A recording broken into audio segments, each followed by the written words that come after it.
Ça y est, le CNC a tranché et pendant cette période de confinement, la chronologie des médias peut être un petit peu tordue pour permettre la sortie de films français récemment sortis au cinéma et pas encore disponibles en VOD ou sur vos TV, vu que le cinéma c'est fermé. Et cela nous permet de découvrir de véritables bijoux du cinéma français, car oui, aujourd'hui nous parlons de Play en 180 secondes.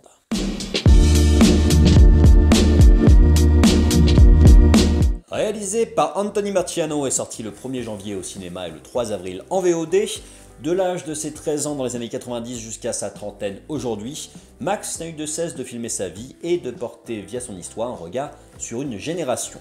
Alors je trouve que Play c'est un petit bijou du cinéma français. J'avais déjà beaucoup aimé Les Gamins que j'avais découvert par hasard au cinéma du même réalisateur avec Max Boublil et Alain Chabat qu'on retrouve très brièvement dans ce film. Je trouve que Play est plus émotionnel et que globalement en sortant de la séance je ne peux dire qu'une chose, c'est que tout va dans ce film. Tout est réussi dans ce film.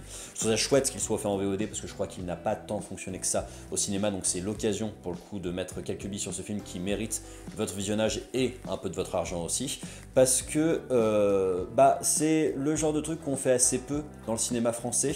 Je trouve que globalement le cinéma français est trop souvent loin de moi. Et Play est précisément un film fait pour le spectateur que je suis et je pense ne pas être le seul dans ce cas, je pense que être parmi toute une génération qui a envie de voir ça au cinéma. Déjà il y a une force du concept de faire le portrait d'une génération par ce fond de footage très réussi. On va passer par tout ce qui a pu nous toucher, les gens qui sont nés dans les années 90 globalement, la musique, le bac de l'époque, les voyages Erasmus et compagnie, les promesses des années 90 et la confrontation à la réalité des années 2000, tous ces espoirs pendant les années 90 et un peu le retour du bâton des années 2000 avec les problèmes écologiques, terroristes et compagnie. Sans partir aussi loin, on a l'occasion de repasser par ces périodes de l'histoire grandes et importantes pour notre génération, dont la Coupe du Monde 98 qui a été très importante pour les gens de mon âge et ceux un peu plus âgés aussi. Je trouve qu'on s'identifie très bien avec le personnage, c'est le genre de personnage qu'on voit assez peu dans le cinéma français et je trouve que Max Boublil arrive à avoir quelque chose d'un peu fin qu'il a moins dans les comédies grasses dans lesquelles on a tendance à le mettre. Et il y a un vrai attachement émotionnel autour de sa mère et de ses autres amis qui existent en fait, qui sont des personnages vrais. Et ça, c'est rare dans le cinéma français et ça, c'est bien. Il y a une vraie force de la réalisation parce que la caméra portée lisible, c'est pas évident et c'est bien foutu tout du long. D'autant plus que c'est cohérent. C'est cohérent qu'il filme les moments qu'il doit filmer. Il y a un moment où on a un saut dans le temps qui est cohérent parce qu'on lui a confisqué sa caméra parce qu'il n'a pas eu de bonne note. C'est cohérent dans son scénario, tout comme dans son utilisation du concept. Je trouve qu'en plus les évolutions d'âge sont très bien gérées, et les acteurs sont ressemblants entre l'enfant et l'ado de Max Boublil. Je crois même qu'ils utilisent la voix de Max Boublil sur le côté, sur l'enfant qui joue l'adolescent et qui lui ressemble beaucoup. On n'a pas besoin de faire d'efforts en tant que spectateur pour se projeter dans cette histoire qui pourrait quasiment être vraie et pas écrite.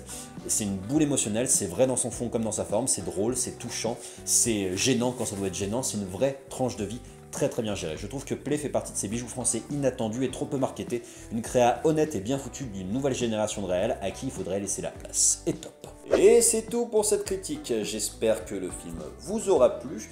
Je vous invite à commenter et à me donner de vos nouvelles en commentaire, YouTube, Facebook ou par tous les moyens que vous avez à votre disposition. Devinez quoi, j'aurai le temps pour y répondre exceptionnellement. Je vous précise que sur la chaîne Popcast, pour essayer de vous occuper pendant cette durée de confinement, il y a toujours la web-série Le Bureau des Consciences qui vient tout juste d'achever sa saison en 14 épisodes et que nous avons aussi mis en ligne des pièces de théâtre, des captations de pièces de théâtre. Pour l'instant, nous n'en avons que 2. Le Mensonge n'a jamais sauvé personne de Pied Plancher Productions et hors antenne de la compagnie Tantalas, de spectacle dans lequel j'ai eu la chance de jouer. Je ne peux hélas pas vous en proposer plus parce que c'est à la discrétion des metteurs en scène, des auteurs et des producteurs de pouvoir proposer gratuitement ce genre de captation. Ces deux compagnies ont accepté très généreusement de vous les proposer pendant 15 jours gratuitement sur la chaîne. Donc n'hésitez pas à aller visionner ça, histoire d'amener le théâtre chez vous. Je vous invite à liker, commenter, vous abonner et je vous donne rendez-vous très bientôt pour d'autres critiques en 180 secondes.